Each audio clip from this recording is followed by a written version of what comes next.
Buen día. Esta unidad trata sobre métodos paramétricos. En métodos paramétricos, lo que se asume es que los datos provienen de una distribución. Una vez que se decide cuál es la distribución de donde provienen los datos, el problema se resume en estimar los parámetros. Para este efecto, en esta unidad se explica el método de verosimilitud, se ejemplifica mediante una distribución de Bernoulli donde se desarrollan todas las ecuaciones para estimar un parámetro, el parámetro de la distribución de Bernoulli, y el segundo ejemplo se utiliza un código para estimar los parámetros de una distribución gaussiana.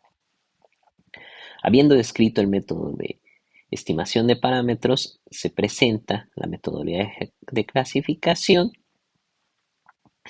en donde se asume que los datos provienen de una distribución gaussiana. Después se hace una simplificación a la distribución gaussiana, a donde provienen los datos, y se genera el clasificador bayesiano. Se realiza el ejemplo con el conjunto de datos de Breast Cancer Wisconsin. Después se mide el rendimiento de estos dos algoritmos de clasificación. ¿Cuáles son los dos algoritmos de clasificación? El gaussiano, que no hace ninguna suposición, el que se presenta en esta unidad, y el bayesiano ingenuo. Se finaliza la unidad con la descripción del método de regresión.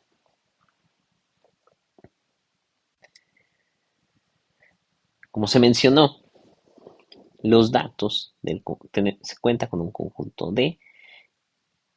Todos los elementos de ese conjunto D se asume que vienen de una distribución F, y esta distribución F tiene unos parámetros θ que se desean estimar a partir de los datos que se observan en D.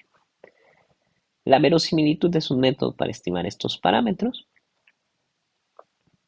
La función de distribución conjunta de los elementos D es esta. Ahora, considerando que todos los elementos de D son independientes, entonces la función de distribución conjunta, esta, se define como el producto de las funciones para cada uno de los elementos. Observemos que aquí está el parámetro θ que queremos estimar. Y entonces la verosimilitud es una función que depende de θ y que considera que los elementos del conjunto son independientes, y entonces puede representar la función de distribución conjunta como el producto. A veces es más sencillo trabajar con sumas en lugar de productos, y entonces se puede utilizar el logaritmo de la verosimilitud. El logaritmo de la verosimilitud es este, y se observa que es la suma del logaritmo. Se ejemplifica este procedimiento de la verosimilitud mediante la distribución Bernoulli. La distribución Bernoulli tiene la siguiente función. Esta es la función de la distribución Bernoulli, y el parámetro de la distribución es este parámetro. Este es el parámetro P que uno desea estimar a partir de los datos. Ahorita no suponemos que tenemos datos, simplemente sustituimos en el logaritmo de la verosimilitud, y sustituyendo se observa, esta es la sustitución. Ahora, si queremos conocer el máximo del logaritmo de la verosimilitud, el máximo se obtiene cuando esa función L es derivada con respecto al parámetro de interés. Realicemos las operaciones necesarias y obtenemos que la estimación del parámetro P es esta ecuación.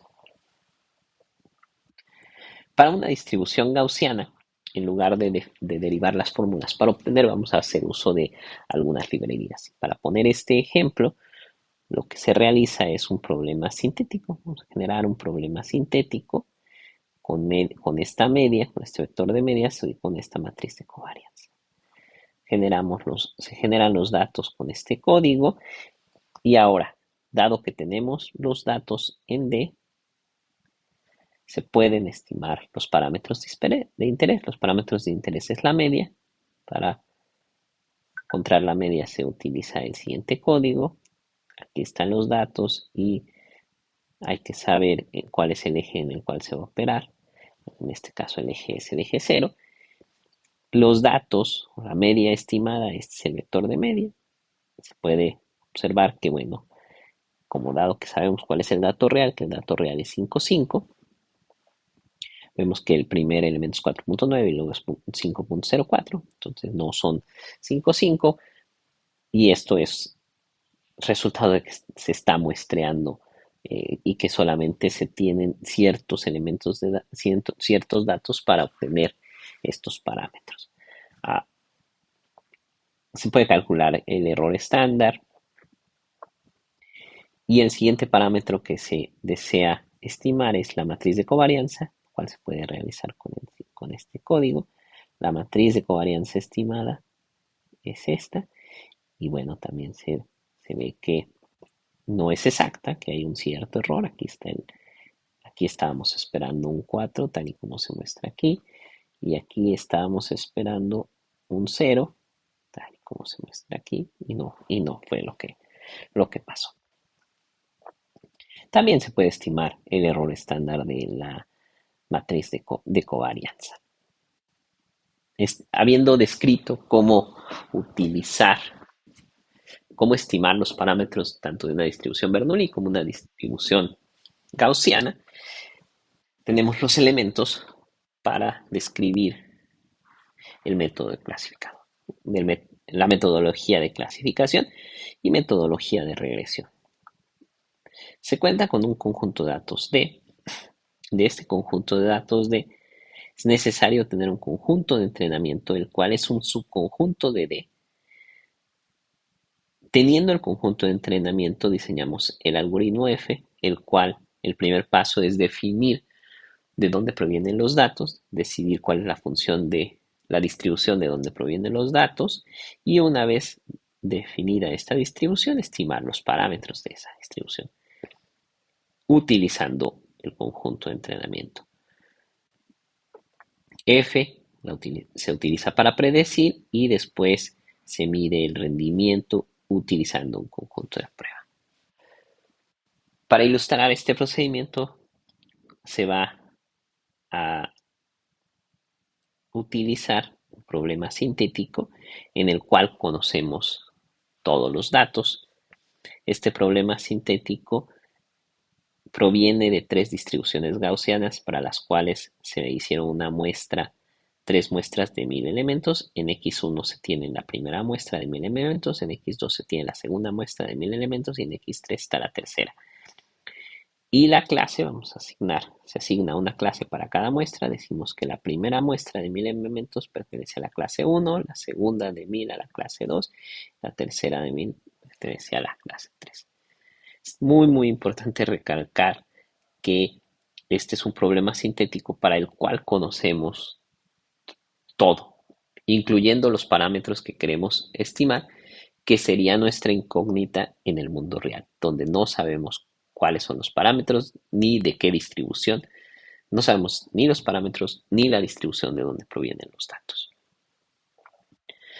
Súper importante que para realizar el procedimiento de aprendizaje, para hacer todo un análisis de aprendizaje, necesitamos al menos dos conjuntos, un conjunto de entrenamiento que se ha mencionado y el conjunto de prueba que se va a llamar G. Este conjunto de prueba G tiene la característica que G intersección T es el conjunto vacío y D es la unión de G del conjunto de prueba con el conjunto de entrenamiento. Este código nos permite generar el conjunto de entrenamiento y el conjunto de prueba, T, conjunto de entrenamiento, G, conjunto de prueba, y los siguientes dos valores son las variables dependientes del conjunto de entrenamiento y del conjunto de prueba. Ya que se cuentan con los datos, tenemos que realizar el modelo. Para esto nos vamos a basar en el teorema de Bayes, donde queremos calcular la probabilidad posterior, ¿sí?, que es esta. Para calcular la probabilidad posterior, lo que se tiene que saber es la verosimilitud y el prior. Empecemos con cómo estimar los parámetros. Lo primero es que lo que vamos a suponer, lo que se supone, es que nuestra variable, que los datos provienen de una distribución gaussiana, dada la clase. O sea, lo que observamos en nuestras variables independientes, dada la clase Y, proviene de una distribución gaussiana con estos parámetros, con media y con matriz de covarianza.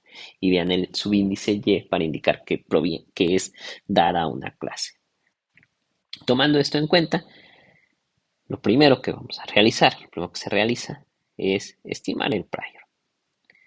El prior se puede pensar en el prior como una distribución categórica. Si fueran dos casos, sería una distribución Bernoulli. Y si sabemos que es una distribución categórica, bueno, podemos utilizar este código para calcular el prior. El prior de cuando la clase es 1 es .32, para la clase 2 .34 y para la clase 3 .32. Se observa, dado que nosotros generamos los datos, sabemos que el prior real es 1/3. Se observa que esos valores están ahí alrededor de 1/3. Entonces, teniendo el prior, lo que sigue es calcular el likelihood, la verosimilitud. Para calcular la verosimilitud se puede utilizar este código y permítanme explicar este código. Vamos a guardar la verosimilitud aquí en esta lista. Lo primero que se realiza es iterar por todas las clases, por todas las etiquetas. Lo segundo es crear una máscara que nos permita seleccionar de los datos de entrenamiento cuáles son los que corresponden a cada una de las clases. Entonces, esta máscara la creamos con este código y la guardamos en la variable mask. Con eso, utilizamos el procedimiento que acabamos de observar con estimar los parámetros de una distribución gaussiana. Entonces, con este código calculamos la media. Vean, observen cómo estamos seleccionando solamente los datos que corresponden a la clase K. Después calculamos la matriz de covarianza. Otra vez, observen cómo solo estamos utilizando los datos que corresponden a la matriz, a la clase K. Y nos va a ser de utilidad generar, guardar estos datos, la media y la matriz de covarianza, en una instancia de una distribución normal multivariada. Entonces hacemos una instancia de esa distribución y la guardamos en nuestra lista. Los parámetros estimados los podemos observar aquí. Este es el parámetro de la media para la clase 1, media para la clase 2, media para la clase 3. Dado que los datos fueron generados a partir de parámetros que se dieron previamente, podemos comparar si estos parámetros son similares con los que se generaron los datos, y se va a observar que sí. Entonces, la matriz de covarianza de la primera para la clase 1, matriz de covarianza para la clase 2 y matriz de covarianza para la clase 3. Teniendo estos parámetros, ya se puede predecir, y para predecir los parámetros que se necesitan, los parámetros que están en esta variable, en el likelihood, verosimilitud y el prior. El primer paso es iterar por todos los likelihood, o sea, por todas las verisimilitudes para cada una de las clases. En este ejemplo particular, para clase 1, clase 2, clase 3. Y calculamos la función de densidad de probabilidad de los elementos que queremos predecir X. Y eso lo guardamos aquí, en esta lista. El segundo paso es calcular algo que es proporcional al posteriori, aquí esto es proporcional nomás para que quede claro, que es simplemente el verosimilitud por el prior. Y para calcular bien la probabilidad, lo que necesitamos es la evidencia, que la calculamos de esta manera, se calcula de esa manera y la probabilidad simplemente es lo que era aproximadamente el posteriori dividido entre la evidencia. Y esa es la probabilidad. La clase es la clase la cual se selecciona para cada uno de los elementos, es la que corresponde a la que sea más probable y entonces para predecir la clase se requieren las etiquetas, el prior y la evidencia. Utilizamos la función que se acaba de definir y lo que se realiza es simplemente calcular el argumento máximo de la probabilidad y luego el argumento máximo de una matriz nos va a decir 0, 1 o 2. Pero recordemos que las clases son 1, 2 y 3 o pueden ser 20, 25 y 30. Entonces utilizamos las características eh, de NumPy para los slices de NumPy para transformar 0, 1 y 2 a las clases que están aquí en el arreglo que se llama labels. Rendimiento se ha descrito cómo calcular el error de clasificación previamente, entonces el error simplemente es este. Y bueno, también podemos calcular su error estándar. Ahora, pasando a la definición de un clasificador bayesiano ingenuo.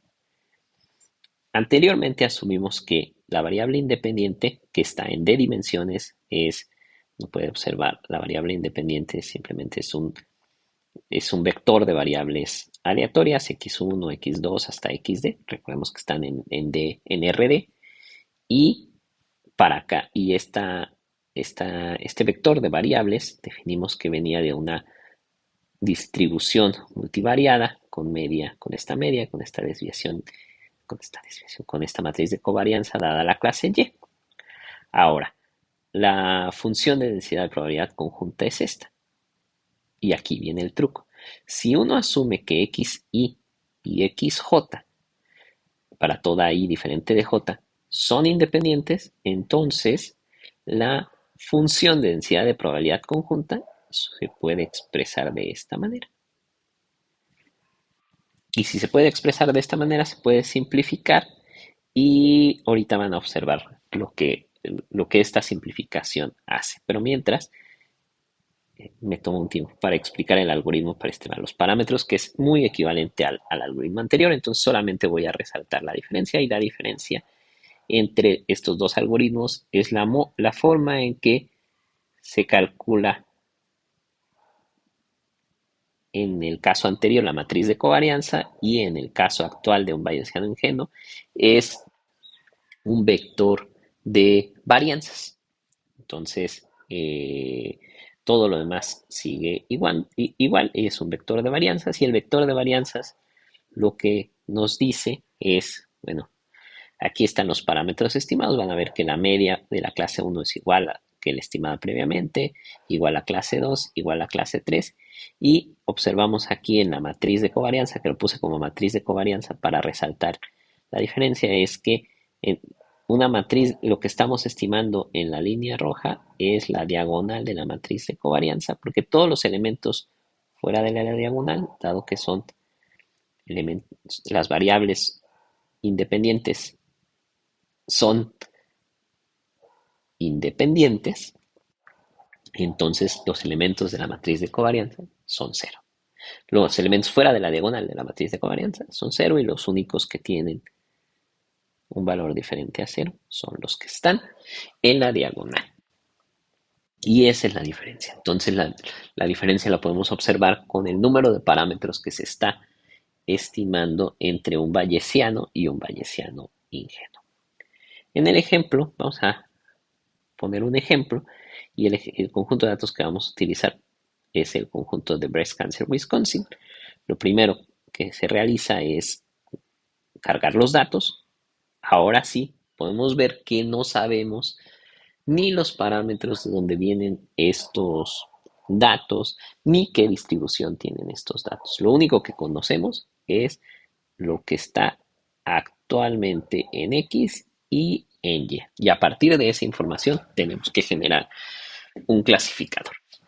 Primer paso, muy, muy importante, es no olvidar que se tiene que construir un conjunto de entrenamiento y un conjunto de prueba con este código. Este es un parámetro sugerido, no es obligatorio que pongan el 20%, es un parámetro sugerido, o el 30%. Y bueno, con estos datos ya se puede eh, generar estos clasificadores.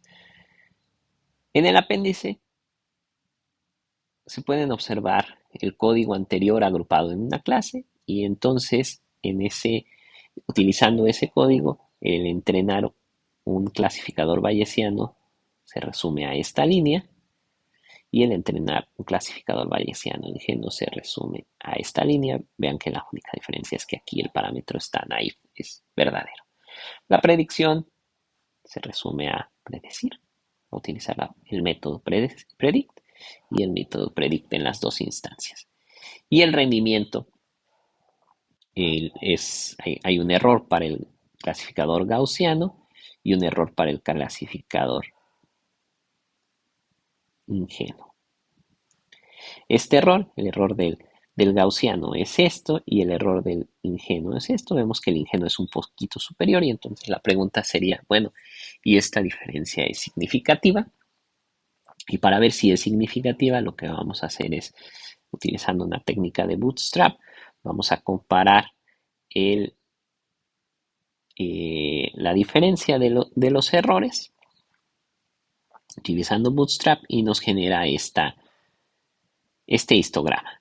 Aquí podemos observar dónde está el 0 y entonces podemos observar dónde está ese 0 y el área que está a la izquierda de ese 0 nos diría qué tan probable es ver, qué tan probable es observar 0. 0 significa que no hay diferencia, ¿no? Y el área que está ahí nos ayuda a descartar nuestra hipótesis. La hipótesis nula sería que son iguales. A descartar o no descartar la hipótesis nula. El área que está ahí es un área, este es el valor de esa área, lo cual nos dice que estos dos algoritmos son similares. No podemos descartar la hipótesis nula. Con esto se termina la explicación, la descripción de clasificación y paso a platicar brevemente sobre regresión.